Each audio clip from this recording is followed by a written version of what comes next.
A very important question, but it ties a little bit to your previous question on changing practice. So maybe I'll answer the first and then address the second.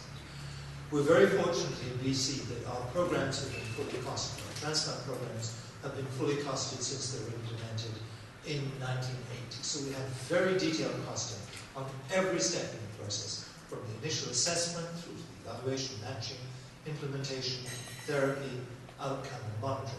And because the medications for immunosuppression are provided through the transplant program in the province, there is no loss to follow.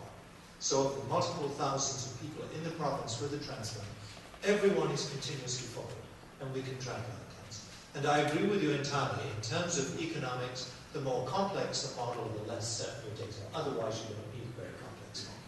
So we're able to build very simple probabilistic models, cost-effective probabilistic models, that incorporate the actual costs from the province of British Columbia.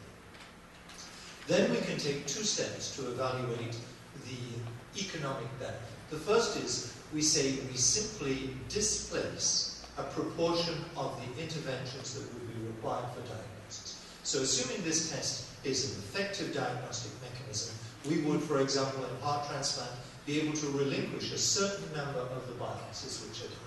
And each of those biopsies is equally costly. So the cost model becomes very simple. In renal transplantation, it's the same. Because kidney biopsies are less expensive than heart biopsies, the potential economic benefit there is less. But then if I come to your original question, which was the one on changing practice, I think these tests, because of their biological specificity, are so exciting because they give us, perhaps for the first time in decades, the opportunity to change the clinical therapy, the way we practice. Now we have to begin to model it. And we have to say, okay, we know there are economic savings from relinquishing known costs. But if we can actually change practice and change therapy for the benefit, it will give us an added economic benefit. For example, one of the major problems with us, because we need lifelong immunosuppression, is how do we know when we're giving too much? It's a real problem. If we could reduce, we not only have economic savings from the drugs, but we have clinical savings from the adverse effects. So we can build those into the model. But even leaving that aside, I think the economic benefit from reduction in highly invasive, highly expensive diagnostic tests is well worth it. So I can understand that you had two parts to your presentation. The one was an alternative diagnostic technology. And the second was a diagnostic technology that might help you change outcome through early intervention. So the diagnostic technology side, all it needs is a budget impact analysis. I mean, bingo, you've got it. I agree with you completely. What concerns me is the second component, and that is, if physicians that see that someone is at early risk for rejection, what will stop them from just saying, I'm going to start, ramping up my immunosuppressive treatment right now because they're at increased risk? And how are you going to test that? How are you going to, first of all, to put it in a model is impossible because you have no data. So not only do you have not low quality data, you have no data because it hasn't been tested. So will that component be driving clinical trials to look at early intervention for rejection for those people who are testing positive in your system? So I think the answer is probably in certain health systems, like the United States, it will. But hopefully in Canada it will.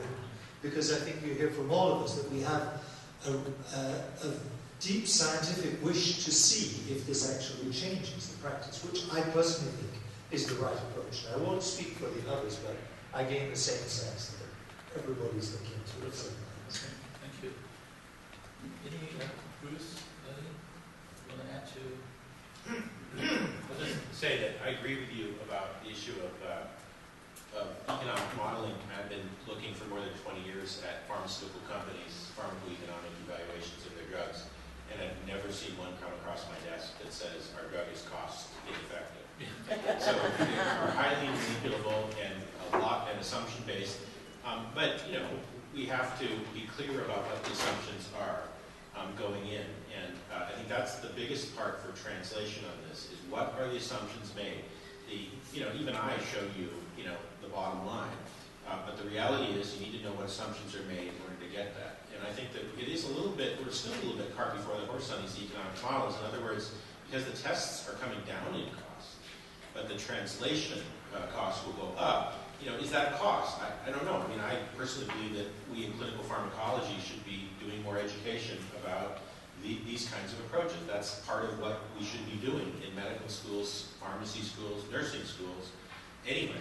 But all of these things, I think, have to be borne out in the model and the assumptions have to be. May I just add a couple of things sort of different than what you've heard is that two things. One is, I think you should be doing an integrated socioeconomic modeling. I don't think that doing economic modeling is sufficient by itself, and that's why economic models, whether the data is of high quality or not, it's only a piece of the reason that we change practice. And in fact, the reason we change practice is mostly in thought leaders and clinical lead clinicians. It's not about those models. The second is, if you'd have thought back in 1964 when the NIH first invested nearly $600,000 to develop a total artificial heart, and seeing all of the private sector failures, the mergers, the up and down funding of total artificial heart, which by itself has been mostly considered a failure, although Syncardia is changing that. The fact that led to the development 50 years later, because people persisted in developing ventricular assist devices that some people predict by 2020 will replace heart transplantation.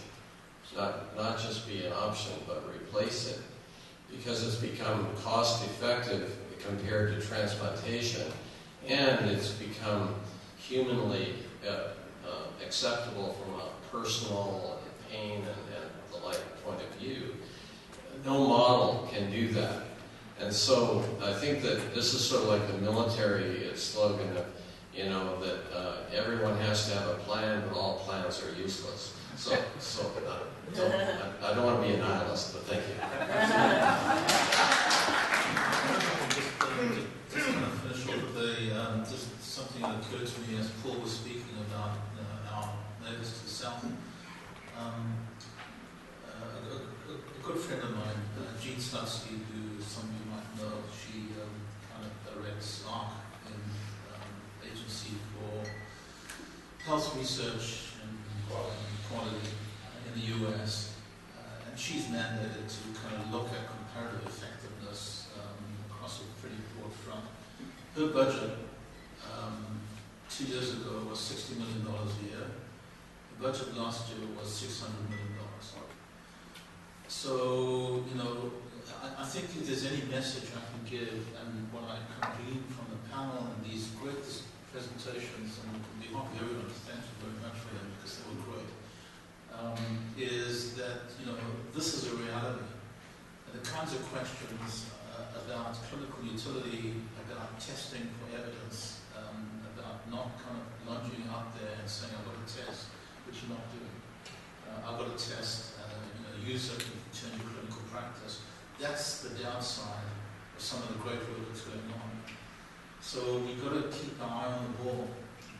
And the ball is still evidence. And I'm sorry, I sound like an evidence reductionist, and I'm evidence obsessed. But I think it's a reasonable way to change policy. It's a reasonable way to get what you guys want with all the stuff that you